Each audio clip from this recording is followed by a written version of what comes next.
Medicover cancer institute వారిచే ఈ నెల 22వ తారీఖు ఆదివారం ఉచిత ఓవేరియన్ క్యాన్సర్ వైద్య శిబిరం. మెడికవర్ క్యాన్సర్ ఇన్స్టిట్యూట్, హైటెక్ సిటీ, హైదరాబాద్. కేంద్రంలో కేబినెట్ డిస్కషన్ జరిగిందండి జమిలీ ఎన్నికల మీద ఇవాళ కేంద్రం నిర్ణయం చేయడం జరిగింది. దేశవ్యాప్తంగా కూడా ఇంతకు ముందు రామ్నాథ్ కోవింద్ గారి నాయకత్వంలో ఒక కమిటీని ఏర్పాటు చేశారు. ఆ కమిటీ ఇవాళ తన రిపోర్ట్ని కేంద్ర నాయకత్వానికి ఇచ్చారు. వారు కూడా దీన్ని స్టడీ చేసి ద్రౌపది ముర్ము గారికి ఇవ్వడం జరిగింది. ఇవాళ క్యాబినెట్లో దీని మీద డిస్కషన్ జరిగి క్యాబినెట్ యాక్సెప్ట్ చేసింది. కానీ దీనికి ఏంటంటే ఇవాళ పార్లమెంట్లో దీనికి చేయవలసినటువంటి సవరణ ఏదైతే ఉందో రాజ్యాంగానికి 324, 325 ఆర్టికల్ కింద సవరణ చేయాలి. ఆ సవరణకి 2/3 మెజారిటీ ఖచ్చితంగా పార్లమెంట్లో ఉండాలి. కనుక ఇవాళ ఏమన్నారంటే పార్లమెంట్కి శాసనసభకి ఒకేసారి ఎన్నికలు జరుగుతాయి.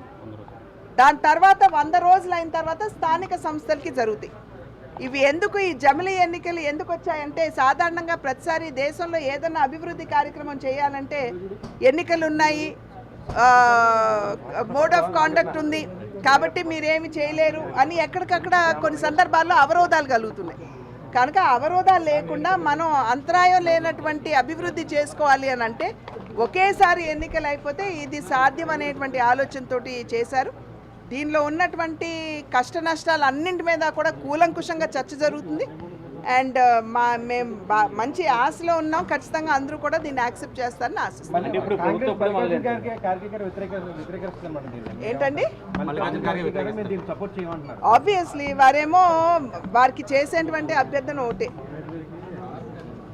దేశాభివృద్ధిని, దేశ మంచిని కొంచెం దృష్టిలో పెట్టుకుని వారు నిర్ణయాలు చేస్తే బాగుంటుంది అని చెప్పి నేనైతే భావిస్తున్నాను. విదేశాలకు వెళ్ళి భారతదేశాన్ని కించపరిచే విధంగా, భారతదేశ గౌరవానికి భంగం వాటిల్లే విధంగా వారెవరూ కూడా మాట్లాడకూడదు అనేది నా యొక్క అభిప్రాయం. మరిన్ని వీడియోస్ కోసం ఛానల్ ని సబ్స్క్రైబ్ చేయండి, లేటెస్ట్ అప్డేట్స్ కోసం వాట్సాప్ ఛానల్ ని ఫాలో చేయండి అండ్ లింక్ డిస్క్రిప్షన్ లో ఉంది.